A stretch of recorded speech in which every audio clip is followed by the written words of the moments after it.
Hard hitting vlogs. Hello viewers, भी आज के हमारे वीडियो का टॉपिक है तेलंगाना असेंबली इलेक्शंस 2023। दोस्तों, इस वीडियो में हम पड़ताल करेंगे कि what are the possibilities of BJP in that elections. दोस्तों, तेलंगाना में इस साल होने वाले विधानसभा चुनाव के मद्देनज़र भारतीय जनता पार्टी ने अपनी चुनावी रणनीति पर काम करना शुरू कर दिया है। राज्य में 2018 के विधानसभा चुनाव में बीजेपी केवल एक सीट ही जीत पाई थी। अब भगवा पार्टी की पूरी निगाह 2023 के चुनाव पर है। इसने राज्य के विधानसभा में बहुमत हासिल करने का मिशन बनाया है।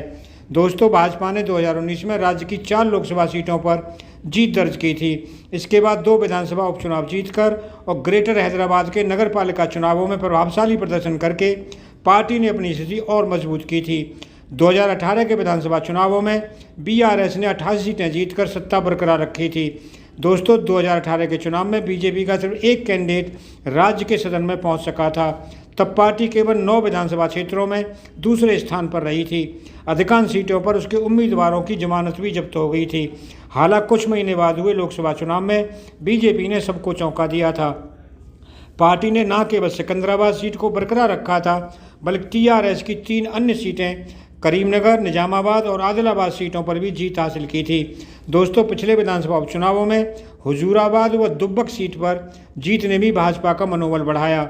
हालांकि पिछले साल नवंबर में मुनुगोड़े के उपचुनाव में जीत की हैट्रिक लगाने की भाजपा की उम्मीदों को बीआरएस ने धराशायी कर दिया था। तब कांग्रेस विधायक कोमाती रेड्डी राजगोपाल रेड्डी के पार्टी से इस्तीफा देकर भारतीय जनता पार्टी में शामिल होने के कारण उपचुनाव कराना पड़ा था। गृह मंत्री अमित शाह ने राजगोपाल रेड्डी के लिए मुनुगोड़े का दौरा किया था और लोगों से उन्हें चुनने का आग्रह किया था। शाह ने ये भविष्यवाणी की थी कि राजगोपाल की जीत के 1 महीने के भीतर राज्य में बीआरएस सरकार गिर जाएगी। तब बीआरएस ने बीजेपी उम्मीदवार को 10,000 से अधिक वोटों से हराया था।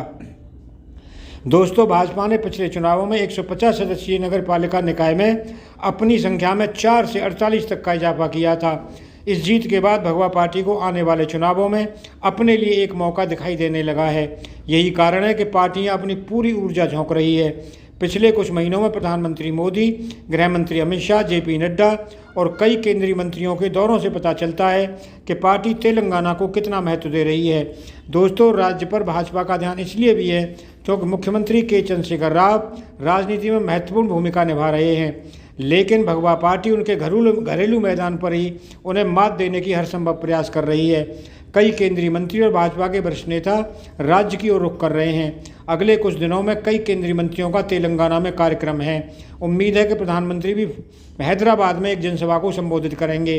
बीजेपी आक्रामक तेवर दिखाने की फिराक में है। भाजपा भावनात्मक मुद्दों को उठा रही है जो बहुसंख्यक समुदाय के वोटों को हासिल करने में मदद कर सकता है।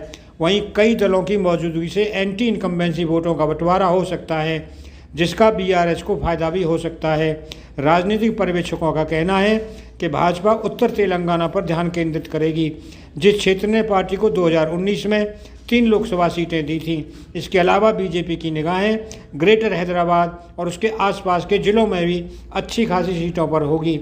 दोस्तों, राजनीतिक पर्यवेक्षक कहते हैं कि बीजेपी की कई निर्वाचन क्षेत्रों में जमीन पर मजबूत स्थिति नहीं है, लेकिन इसके नेताओं का कहना है कि ये सत्ता विरोधी लहर के कारण सरकार बना सकती है।